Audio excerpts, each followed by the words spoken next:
अब अगला प्रसंग है कि भगवान कहते हैं मानसिक तप भी करना चाहिए। अब इसको भी आप ध्यान से सुनिए, क्योंकि मैं सुनाने का तरीका मेरा है, सारी अमृतमयी वाणी तो भगवान की है। भगवान कह रहे हैं मनः प्रसाद सौम्यत्वम मौनम आत्म विनिग्रह भाव संशुद्धि इति एतत् तपो मानसम उच्यते। सबसे पहले उन्होंने कहा मनः प्रसाद, मन को प्रसाद गुण से युक्त कीजिए। प्रसन्न रहना, खुश रहना, ये भी तप है।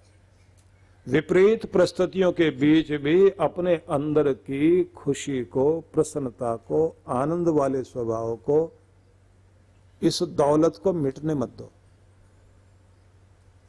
तुम्हारे अंदर की सकारात्मकता बनी रहे, तुम्हारी मुस्कुराहट का दिया बुझाने की चेष्टाएं होंगी। पूरी दुनिया की कोशिशें आंधियां चलाने की होती हैं, जो तुम्हारे चेहरे को खिला हुआ नहीं देखना चाहते।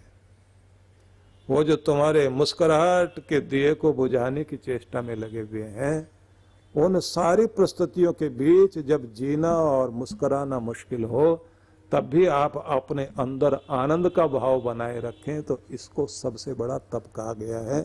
ये मानसिक तप है।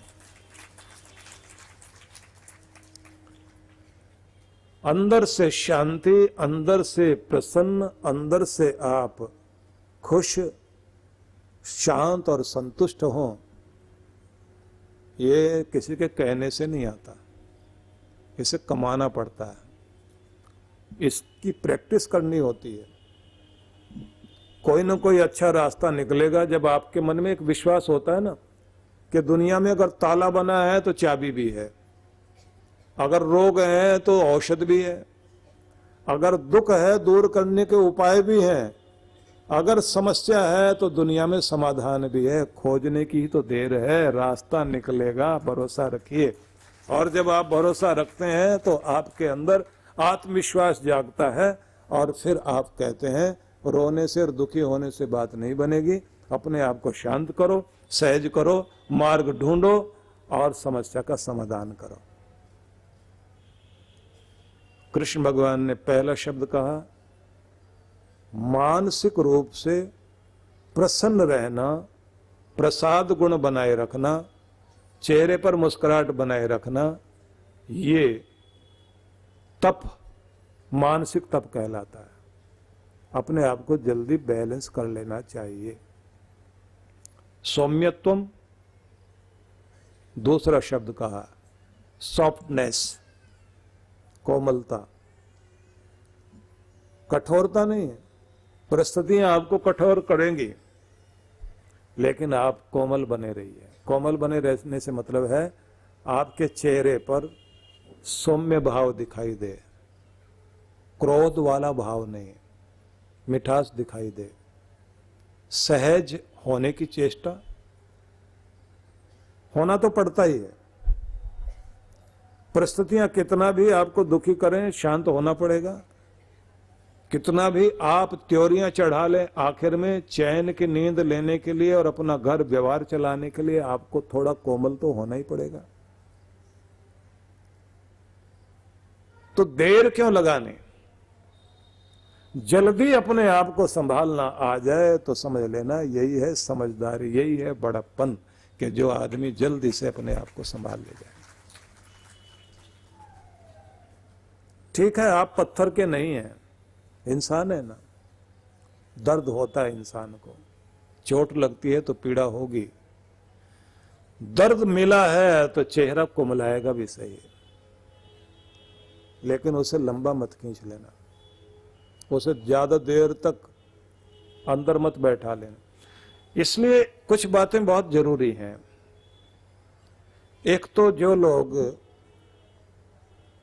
अपना खान पान ठीक रखते हैं और अपने शरीर को स्वस्थ रखते हैं, तो ऐसे लोगों को गुस्सा या कोई दुख या परेशानी आ भी जाए, जल्दी खुद को बैलेंस करते हैं। कमजोर आदमी अंदर से जल्दी गुस्से में आएगा, जल्दी रोने लग जाएगा, जल्दी खुश भी हो जाएगा। तो अपने आप को एक तो अंदर से स्ट्रांग बनाइए। जिसका ब्लड प्रेशर लो रहता है या जिसका हाई रहता है, उनके साथ भी परेशानी यही है। जल्दी कोई बात बुरी लगी तो उनका प्रेशर एकदम ऊपर पहुंच जाएगा। 72 से शुरू होगा या 80 से शुरू होगा और होते होते वही 90-100 तो नीचे का हो जाएगा, ऊपर का कहाँ तक पहुंच जाए, जितना दबाव ले लिया। और एक बात याद रख लेना, जो चीज आपके हार्ट को नुकसान देती है वही ब्रेन को भी नुकसान करती है। जो ये नाड़ियां यहां से ऊपर जाती ना, दो ब्लॉकेज केवल आपके हार्ट की आर्टरी में हो ऐसा नहीं, यहां भी होती है। स्टंट यहां भी पड़ते हैं, याद रखना इस बात को। यहां भी स्टंट डाले जाते हैं, वो जो स्प्रिंग होता है ना नस को फुलाने के लिए, और यहां से जाती हुई नस का ही प्रभाव होता है ये ब्रेन हेमरेज होना। इसलिए आपको एक आदत बनानी चाहिए कि अपना खान पान ठीक रखें, अपना व्यायाम करें, प्रकृति के बीच जाएं। इसलिए तप करने वाले लोग प्रकृति के बीच में जाकर बैठते हैं। तपस्या करने के लिए कोई हिमालय में जा रहा है, कोई जंगल में जा रहा है, कोई नदी के तट पर बैठता है। मतलब सुबह और शाम तो कम से कम प्रकृति के मध्य में जाने की आदत होनी चाहिए ना। हम लोग सब के सब कंक्रीट के जंगलों में बैठे हुए हैं और सामने टीवी चल रहा है, टेलीफोन चल रहा है, और उस पर भी पता नहीं कितनी क्या चीजें हैं। आदमी को भटकाने के लिए इतनी सारी चीजें हमारे पास मौजूद हैं, सारा दिन लगे रहते हैं। और कमाल की बात तो यह है कि बच्चा, बूढ़ा, जवान सब घर में बैठे हुए हैं, सबके पास एक एक फोन है, सब अपना अपना कुछ न कुछ देख रहे हैं और कह ये रहे हैं कि मिल के बैठे हैं आपस में। कोई किसी के साथ मिला हुआ नहीं, सबके सब पता नहीं कौन कौन से आसमान में पहुंचे हुए हैं। थोड़ा घरों से बाहर निकलकर अपना फोन बंद करके थोड़ी देर जाओ तो सही। और कुछ लोगों को मैं देखता हूँ सत्संग में भी आ जाए तो जैसे वो माँ जो है ना बच्चे को सुलाकर और उसको जो है थोड़ी थोड़ी देर के बाद उसका कपड़ा उठा के देखती रहती है ना कि ठीक से सोया। कई लोग तो अपना फोन ऐसे रखते हैं, 2-2 मिनट के बाद चेक करते रहते हैं, मैसेज आया, कोई व्हाट्सएप आया, और ऐसे चैटिंग करते हैं वहीं बैठे बैठे, फटाफट ऐसे उंगलियां चलती हैं।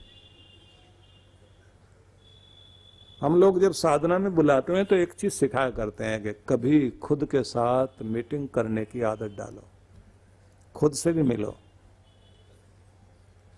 पूरी दुनिया को के साथ भटक रहा है मन, कभी खुद से बात कीजिए, खुद से मिलिए, अकेले में बैठकर अपने साथ होइए, अपने भीतर के आनंद के साथ अपना रिश्ता जोड़िए, अपने भीतर की प्रसन्नता के साथ अपना संबंध जोड़िए। देखो तो सही तुम कौन हो, कहाँ खड़े हो, कहाँ जाना है। अपने आप को अभ्यस्त कीजिए कि जल्दी से खुद को संभाल लिया करें और प्रकृति के बीच जाने की आदत बनाएं, कंक्रीट के जंगलों से बाहर निकलने की आदत बनाएं। प्रकृति के साथ संबंध जोड़ने का स्वभाव हमारा होना चाहिए। कृष्ण भगवान ये कहते हैं, मन को प्रसन्न रखना, कोमलता, शांति, मौनम आत्म विनिग्रह, और अपने मौन पर सबको काम करना चाहिए। नपतुला बोलना बड़ी बात होती है, लेकिन मौन में जाना भी एक बड़ा तप है। थोड़ी देर के लिए 20 मिनट, आधा घंटा, 1 घंटा अगर आप मौन कर लिया करें, और मौन का मतलब केवल चुप होके बैठने से नहीं होता। मौन का मतलब होता है कि अब आप इतने शांत हो जाएं कि बाहर का भी शोर बंद हो जाए और अंदर जो शोर चल रहा है विचारों का, उसे भी शांत कर दें। जब आप आंखें बंद कर दें तो अंदर भी तो एक भीड़ और एक शोर सुनाई देता है ना, न जाने क्या क्या बातें याद आती हैं। तो अपने आप को अंदर से भी शांत कर दें और अपने कान को भी मौन कर दें, विचारों को भी मौन कर दें, और अपनी आंखें भी बंद करके बैठें। इतने शांत और सहज हो जाएं, नियम होता है साधना में जाने का कि जैसे आप यहाँ बैठे ना, तो एक साथ पूरे हाउस को देखिए, पूरा सदन देखिए, आप पूरा दृश्य एक साथ आंखों से देखिए और फिर आंखें बंद करके उतने ही शांत हो जाइए। विचार आ रहे हैं, जा रहे हैं, एक चीज पर ध्यान टिकाओगे और फिर उस पर विचार करने लग जाओगे तो वो विचार उठाकर आपको न जाने कहां भगा कर ले जाता है। संपूर्णता को देखते हुए अपने अंदर शांत होइए। संपूर्ण तरह के शोर जो चारों तरफ से आ रहे हैं उन्हें सुनते सुनते खुद को शांत करिए, और जो शरीर को अनुभूति हो रही है इस समय गर्मी या सर्दी की, उस सब को एक साथ अनुभव करते हुए खुद को शांत करिए। जो मन में विचारों का प्रवाह चल रहा है उन सब विचारों के ट्रैफिक को चलता हुआ अंदर महसूस करें और सबको एक साथ शांत करिए और खुद को सुझाव दीजिए, शांत हो जाओ।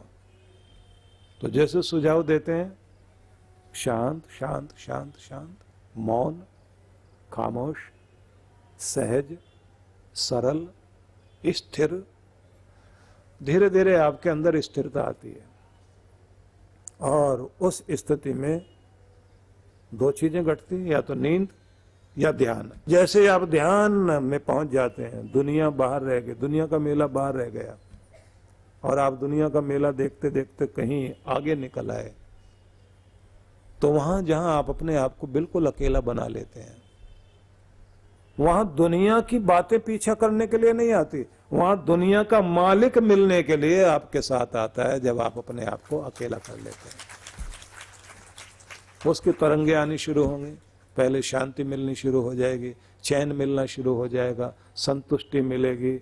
आप चार्ज होना अनुभव करते हैं कि जैसे कोई शक्ति मिल रही है, ताकत अंदर आ रही है, बल बढ़ रहा है, संतुष्टि आ रही है।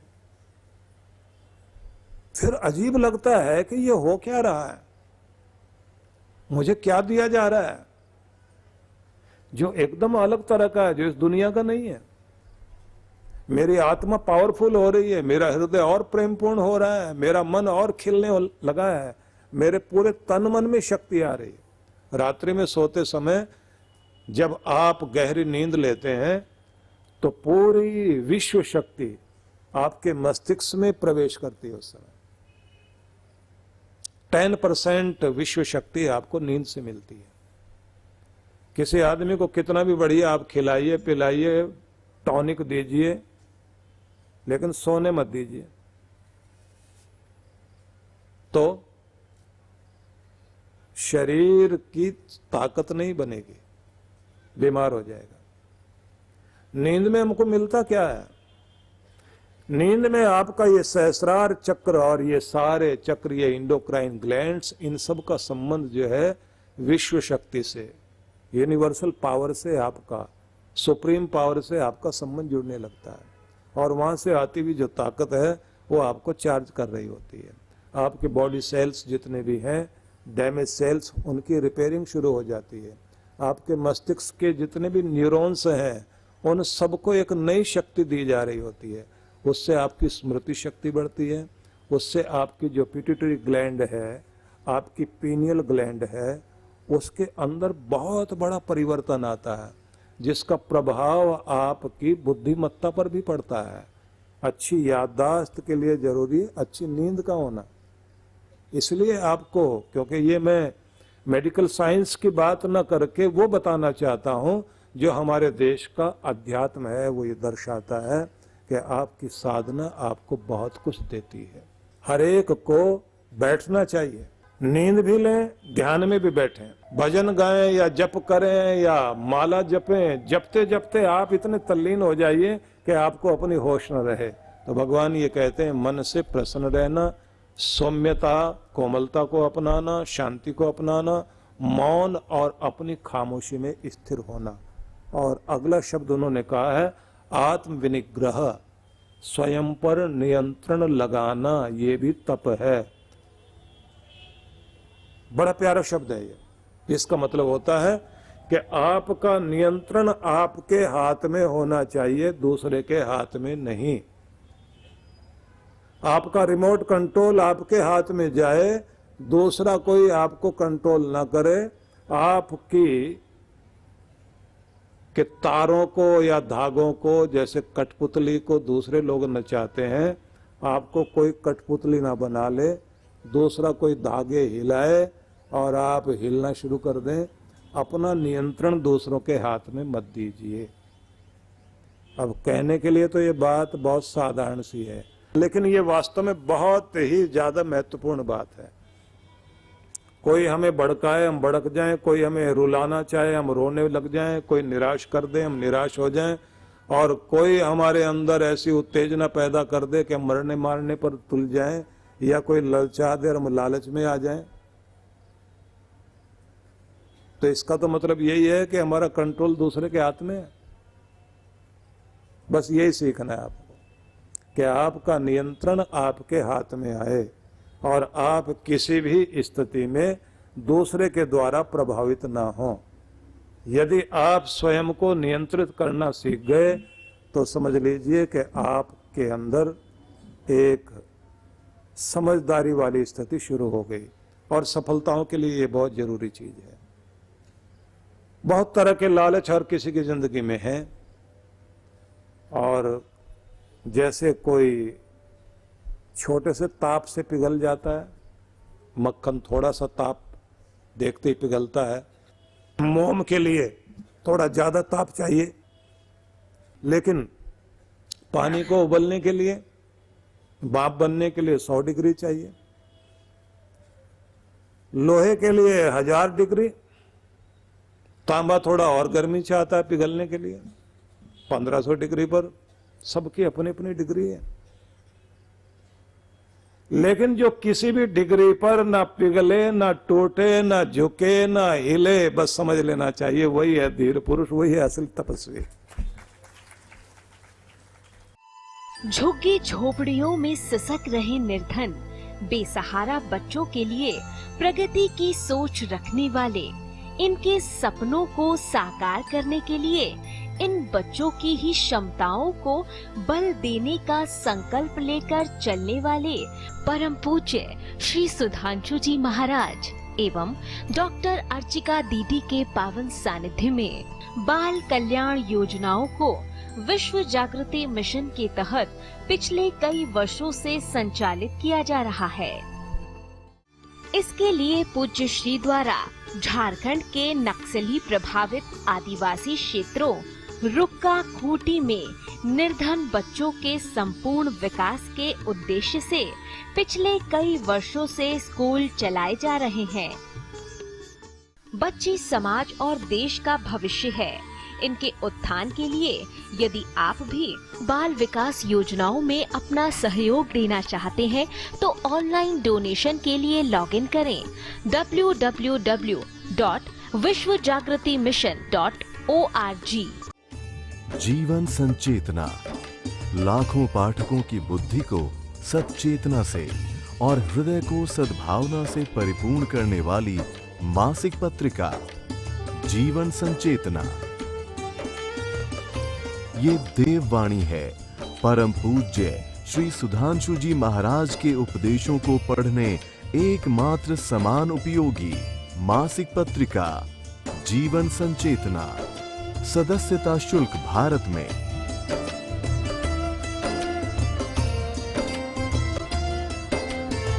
सदस्यता शुल्क विदेश में।